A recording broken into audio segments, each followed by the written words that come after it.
We can't afford bread, we can't afford eggs, and why is the rent so high? Some say it's because of capitalism. So what is capitalism exactly? Well, capitalism is an economic system where private individuals or businesses own capital goods and production means. That means these things are controlled by individuals, so the production of goods and services is based on supply and demand in the general market, rather than through central planning by the government. And that is the reason why some say the rich get richer while the poor get poorer, because the rich are the ones that own most of the production lines, and if they increase prices, the poor have to pay for them. So key features of capitalism include private property, capital accumulation, wage labor, voluntary exchange, and the price system. So, what are people saying about the economy in relation to capitalism? Stick around and find out in today's video. And tell us whether you think it's the fault of capitalism or it's just the economy and it's natural because it's happened before. I genuinely hope within my lifetime I witness the collapse of capitalism, collapse of America. I think we will, and I don't think we have very long. Everything is falling apart at the same time under capitalism's inefficiencies. It's an unsustainable model, and they've been basically nailing wood planks up to the side of it to keep it up for decades. The question is, what is going to take its place? We can't afford milk. We can't afford eggs. We can't afford our rent. We can't afford our... What I'm about to tell you is going to be really shocking for some of you guys, so please listen. If you haven't watched this person's full video, please go watch it real quick before you watch mine. For anyone who's taken psychology before, you've seen Maslow's hierarchy of needs before. Basically what this shows is everything that us humans need in order to be happy in life. The reason it's shown in this pyramid is because you can't reach those other levels until you get the first one and then the second one. When I was in high school and college and we were learning about slavery and dictatorship, we had students asking the teacher, well, how did these people know that they weren't under dictatorship? How did they not know that they were slaves? And that's when the teacher pulled out this pyramid. He explained to us that these people didn't realize that they needed to save themselves from slavery or the dictatorship because they weren't even getting their first needs met. And you can't think of anything when you're hungry or when you're not feeling safe or when you don't have a home. And these people had to rely on their masters or their dictator to get them that food. There is a reason why the federal minimum wage hasn't been raised since the 90s. Because if we have the money to reach all the levels of this pyramid, then we don't have to rely on anybody but ourselves. If you haven't realized this already, the government needs us to rely on them. There's a reason they're not helping poor people or people who are lower class. And they get away with this by teaching us from a very young age that America is the only land of the free. It's kind of crazy that we never thought about how weird it was for us as elementary school kids to be singing about how great America was and how we were better than everybody else. And they teach us that the police and the government is here to protect us. We're just supposed to follow the laws and do what we're told. And they show us pictures and videos and stories of what dictatorship and slavery is supposed to look like and how we are definitely not that. And they talk about how our country is built upon how people can do whatever they want. And they don't have to follow the orders of a king or a queen. But we don't have as much free choice as they make us think we do. Because if we don't work for them, we die. And sure, they don't kill us themselves. They just let us starve. And that's why in a lot of places it's illegal to feed homeless people. And there's a second level of the pyramid that mentions health. I'm sure you've heard before that they pump chemicals into our food. And while those chemicals won't make you sick right after eating it, they do eventually make you sick. That is why so many people are dying from cancer and a lot of other illnesses. And if we have to keep going back to the hospital that's very expensive, by the way, then we only have enough money for the first level of the pyramid. Once again, we only have the money for water and food and shelter and clothes. And if you look around to the people all around you, almost all of us have issues with our self-esteem and listening to our bodies and understanding what we need mentally. And that is because we are so focused on these first 2 or 3 levels of the pyramid. Psychology is a really interesting subject, but a lot of people use it for evil, as you can see. Because if they know how our minds and our bodies work, then they know how to control our minds and our bodies. I don't want to come on here and make a video that's going to scare everybody, but this is the truth, and this is what I've observed and a lot of other people, obviously. I have a feeling this video is not going to get a lot of attention, and you know why. If there's anyone who's studied psychology and knows a lot more about this topic than I do, please make a video about it, because this needs to be talked about. And I wish I can say that because I shared this information that I know what to do about it, but I don't. It's hard to know who to trust because politicians go out there and tell you, oh, well, I'm gonna do this, and they make it sound like they're gonna do all the things that you want them to do and save us. And they never do, and they never follow through with any of their promises. And it's getting really scary, and it's only getting worse. So if anybody has any ideas on what we can do to fix this problem ourselves, please feel free to share them.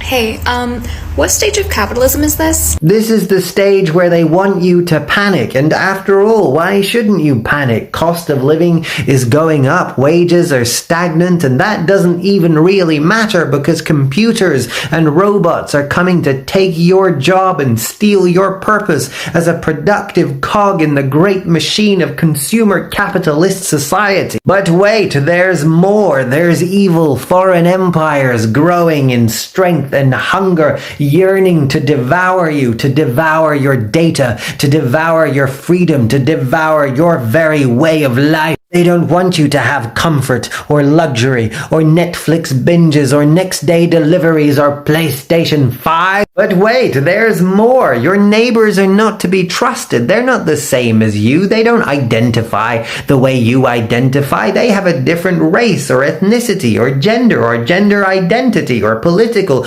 ideology. Their identity is at odds with your identity. How could you possibly be naive enough to think that people could ever unite as one with such irreconcilable differences? Don't trust them. They don't know what they're saying. They don't even have a shiny badge. They don't even have a corporate logo. They don't even have a piece of paper with an important person's signature on it. You can trust me. I'm your elected official. I'm your corporate job creator. I'm your handsome television news personality person. When you listen to me, that's called information. When you talk to each other, that's called misinformation. Do not talk to each other. And that's why they want you to panic. Because they're panicking. They want you afraid because they're afraid of you. See, they know better than anyone that this game we've been playing is not sustainable and that now its shelf life is coming to an end, which means it needs to transition into something new. But they can't just start a transition in an orderly and democratic fashion because then we would have some kind of say over what they transition into. And obviously, due to the re-evaluation of society as a whole that would be necessary during that process, the people currently in power would probably lose most of their power during that kind of a transition.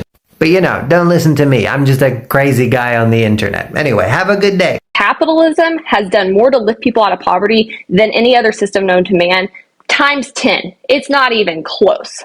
A basic understanding of the hierarchy of needs shows that people are quite simply unable to care about things like the climate when they're starving. We have achieved nothing. Like, I'm sorry, if you're just trying to get a roof over your head, you aren't sitting around thinking about the impact of your coal burning fire and what it might do to the environment. Quite obviously, you're just trying to meet your basic needs. So in lifting people out of poverty, capitalism has made people comfortable enough. They've given them enough resources and time and energy to care about the environment in the first place. And that's why you actually see the more capitalist societies are doing the most to combat climate change. The real trap of capitalism is that you're working so hard that you want to live alone. The thought of living with your family, the thought of living with a bunch of other people is so exhausting to even entertain that notion.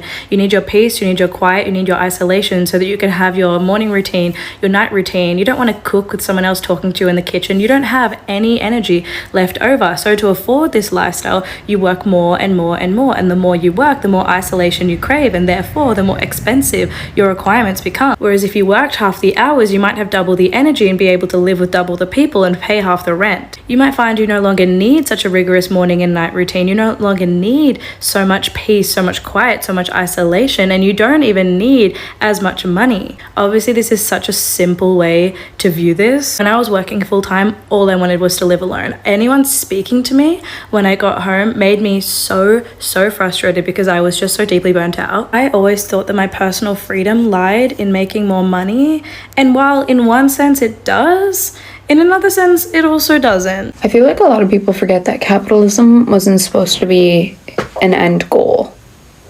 I didn't even know this until my sister told me, and she took, I don't know, some course in university, and she was like, yeah, capitalism was not supposed to be the end. It was supposed to improve afterwards. When capitalism was created, it was supposed to be like a fix after the plague. It was designed to promote economic growth, to basically increase the wealth of all the nations. It was essentially a stepping stone to building a stronger society. But that's not happening anymore, is it? People ask like, well, why isn't it working in the way that it should be? Or, I guess more importantly, why are we not acting upon ways to like improve it? And the answer is really simple. Greed. My stomach that's confirmation, right? In the recent episode with my friend Hannah, we spoke about the feminine economy, hustle culture, and just understanding the importance of play and whatnot. But when she was talking about the feminine economy and the masculine economy, I realized that the masculine economy, which essentially is like American capitalism, thrives off of individualism, competitiveness, and like materialism, all that stuff. And all of that, what component of ourselves loves to be like, oh, look at me, or look what I'm wearing, or look what I'm consuming. That's the ego. So the reason why we can't get out of capitalism is because the ego is so attached to the fact that it wants more, meaning the people out there who are billionaires and millionaires, they want more, right? We totally lost sight of the fact that actually our nation is not getting wealthier. The amount of debt in Canada and the US right now is insane. Like the sun's gonna engulf the earth before we pay that off. It's like we're forgetting about the fact that only a small population is actually benefiting from it, while the rest, particularly like middle to lower class, is just suffering. You know, like the rich get richer and the poor get poorer, that kind of deal. But it's pretty obvious, like it's not like capitalism is going to end tomorrow. That's why I really liked the book, The Proposals for a Feminine Economy, because she mentions little intentional things that we can do in our day-to-day lives to get outside of that toxic way of living, because it is toxic. Sorry. The hustle culture is just basically putting our worth into our achievements and productivity. Like, it's just not healthy. If you want to learn more about that, my friend Hannah is like a freaking goddess. She knows so much about it, and she really like was teaching me and informing me. Yeah, it's broken in our episode. So I would go check that out if I were you. So because most global economies are dependent on the capitalistic system, it can be volatile, and there's no saying exactly how stable the economy is going to be. But some do speculate and suggest that some of these hurdles and things that are happening are as a result of purposeful action by the elite or the people above us. So capitalism can lead to significant income disparities, where a small percentage of the population holds a vast majority of wealth. This concentration can create social unrest and instability. For example, in the United States, the top 1% of earners hold a substantial portion of the nation's wealth, leading to concerns about fairness and economic mobility. Capitalist economies are prone to circles of boom and bust, meaning downfalls, and at times it can go up. Periods of rapid economic growth, called booms, are often followed by recessions or even depressions. These are called busts. The 2008 financial crisis is a recent example, where risky lending practices and financial speculation led to a global economic downturn. But what are experts saying about this? In recent discussions led by Professor Richard Wolff, a prominent economist, a co-founder of Democracy at Work, the focus has gravitated towards the precarious state of the U.S. economy. Drawing on his expertise and extensive research, Professor Wolff presents a sobering assessment, highlighting several critical issues that are shaping the economic landscape today. One of the central concerns highlighted by Professor Wolff is the persistent inequality in income and wealth that has plagued the land of the free for the past 4 decades. This trend, characterized by a widening gap between the wealthy elite and the rest of the society, has profound implications. It not only undermines social cohesion, but also hampers economic stability by limiting consumer spending power and exacerbating financial vulnerabilities. So that means that the rich assert their influence over the masses because they have all the power and the capabilities, because they are the 1%ers. Furthermore, Professor Wolff critiques the Federal Reserve's management of economic circles under capitalism. He argues that while the Fed aims to mitigate inflation and recession through monetary policy, its efforts have been inadequate. The recurrence of economic downturns, such as those in 2000, 2008, and 2020, and potentially now in 2024, underscores the systemic flaws within capitalist economies. Despite the Fed's interventions, these circles persist, posing ongoing challenges for policymakers and the public alike. Now, the recent economic data, as discussed by Professor Wolff, paints a troubling picture. Despite Federal Research Chair Jerome Powell's assertions of a balanced labor market, indicators suggest otherwise. Job growth is stagnant, unemployment remains elevated, and the quality of jobs is increasingly precarious, with a rise in part-time positions at the expense of full-time employment. Moreover, Professor Wolff addresses the looming risks within the banking sector, particularly concerning commercial real estate loans. With a significant percentage of office space sitting vacant and rental incomes dwindling, landlords are struggling to meet loan obligations. This predicament not only threatens individual financial institutions, but also raises concerns about broader systemic stability. Now, is this the reason why some people rather watch their buildings sit and not rent them out? Looking ahead, Professor Wolff predicts potential bank consolidations and collapses as liquidity strains intensify and asset values decline. He warns that smaller to mid-sized banks heavily exposed to commercial real estate may be particularly vulnerable to economic shocks in the near term. In the context of geopolitical shifts, Professor Wolff highlights the risks of China as a formidable economic competitor to the land of the free. China's sustained economic growth, coupled with its advancements in technology and manufacturing, reshapes global economic dynamics. The shift challenges traditional U.S. dominance and necessitates a reevaluation of economic policies and strategies. Now, I think the notion of China further exacerbated the economy in the land of the free. And this is simply because China is now the biggest supplier of goods as well as products, especially to African countries. I know a lot of people that order goods from China through their mobile phones, and it's very easy. They've made it very easy to reach out to them, and their production experts. Furthermore, the upcoming US elections add another layer of uncertainty. Professor Wolff discusses the contrasting economic policies proposed by major political parties, particularly the potential ramifications of protectionist measures like tariffs.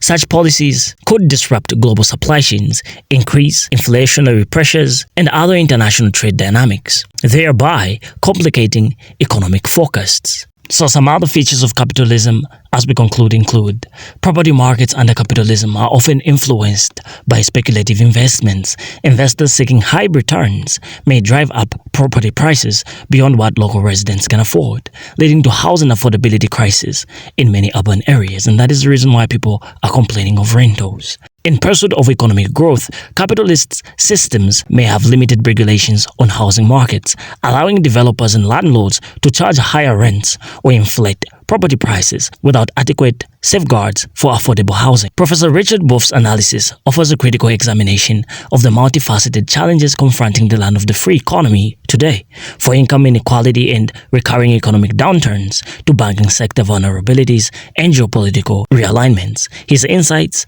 underscore the urgent need for comprehensive policy responses. Now, you go ahead and leave your thoughts in the comment section as we bid you farewell. I'll see you in the next video. Please like, share, and subscribe.